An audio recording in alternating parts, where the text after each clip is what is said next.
Hello everyone, I'm John. I'm sorry for not vlogging last week. I was at the beach and I was going to, and then I was like, no, I'm not going to edit. I'm going to sit on the beach. So today we're going to play Magic. I bought 2 Magic the Gathering intro packs. These are like $15. You can get them at Walmart even. We have one called Fire Surge and one called Bestial Strength. I'm playing with my sister, Sophie. Sophie's also a YouTuber. She has more subscribers than me, and she is 13. If you want to subscribe to Sophie, I'll put her link below. But we're going to shuffle some cards, and we're going to do some stuff. Hey, so I got yelled at by my brother earlier for this. He plays Magic a lot, and this is how I shuffle cards. I do it. It's like normal human beings shuffling cards, right? Apparently, that's like Magic sin, because you're supposed to shuffle your cards like this, but that's a lot more difficult to actually randomize your cards, and I think that's silly. So I'm going to shuffle the way I do, and if you're angry about that, internet, you just let me know.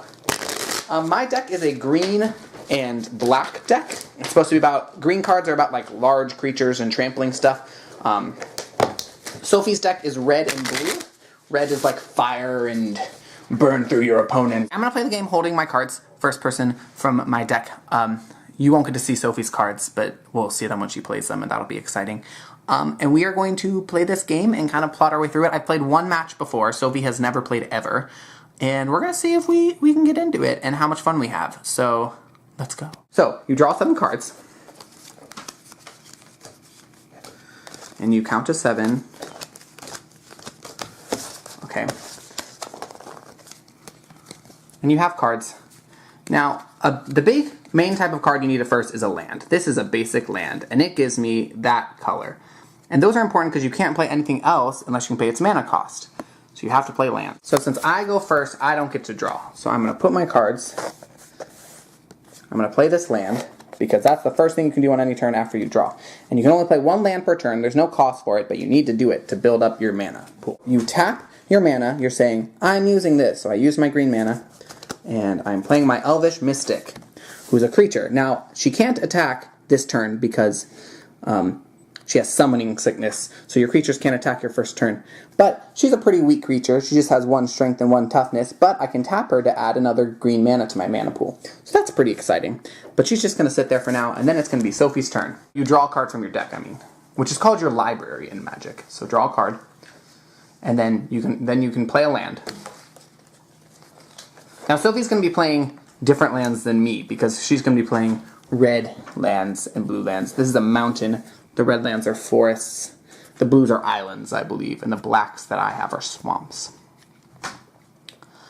And then, if you have a card that only requires 1 mana or 1 red mana, you can play it. So, now, my brother has decided to hold the camera, which will be nice. So you won't get to see my cards, but we'll be able to play the whole game more. Okay, so on my turn, I get to draw a card, and I get to untap my lands. So now I can play another land, and I have a couple options, but I'm going to play... I need more of this, probably, so I'm going to play that first. And then I am going to tap one of my manas to play this.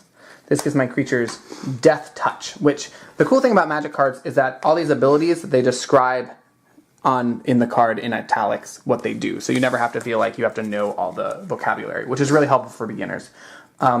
So now, since I'm going to take advantage of the fact that Sophie has no creatures out and go ahead and attack her for 1 life point, because she can't defend me.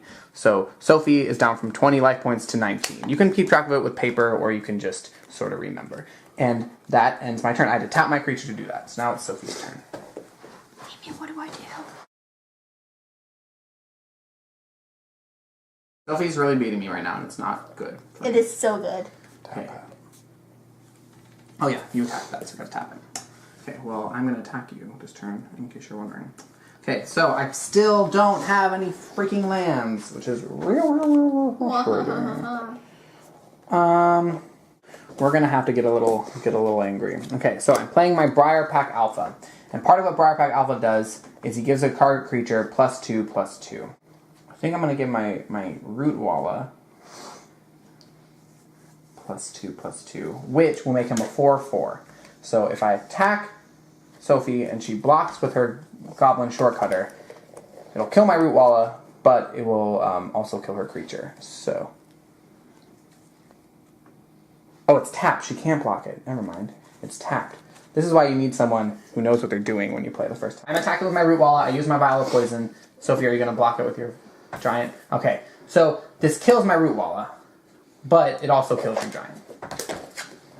Okay, and then, since I really have nothing to lose right now, I'm going to attack with both of these. Why would I not attack with both of them? I'm pretty sure I'm screwed at this point. I'm gonna lose to your little sister. It's okay. I'm like 8 years younger than you. It's kind of sad. You're like a year younger than me. You're like... I said 8 years. Oh, 8 years. Okay, she has another fire. So now I can boost this up too. Okay, she's using this enchantment. Now, since it doesn't say once per turn, it can do it as many as she wants, so she can tap all of her fires, which gives it a +4 to the already +2, +6, so she's at 8. I currently have 8 life. I can't block. I am dead. Yay! Sophie has beaten me.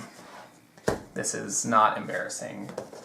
It is embarrassing. Okay, so I lost. So let's break it down. This cost me $30 to get 2 intro packs, which, considering that I was getting for 2 people, it really only cost $15. Also, there's several apps that Wizards of the Coast sells for Magic, which they recommend for getting into it. Those are only $10. So as far as cost to enter, it's not that bad. As far as ease of learning, the game's pretty easy to pick up. I definitely knew what I was doing a couple hands in. I think Sophie did as well. So Not really. that was pretty good. Not really. But having an experienced Magic player to tell us when we were doing stuff wrong was a definite benefit. So I would recommend playing with someone who's played before, being prepared to just lose, and accepting that because you're learning. But when I played with my brother earlier, I didn't lose. So it's definitely an accessible game for beginners. Later this week, I'm going to make a video about deck building, because that's really what this game is all about, is building up your deck and getting new cards. I don't know when I'm going to post it, probably Friday. And then next week, I will post something else on Monday. If you like this video, subscribe. If you hated this video, let me know and I'll never do anything like this again. We're all learning together. It's a beautiful thing. If you're trying Magic for the first time, let me know how that goes in the comments below. Share with your friends, like this video, hit the thumbs up. And that's all the things. Bye!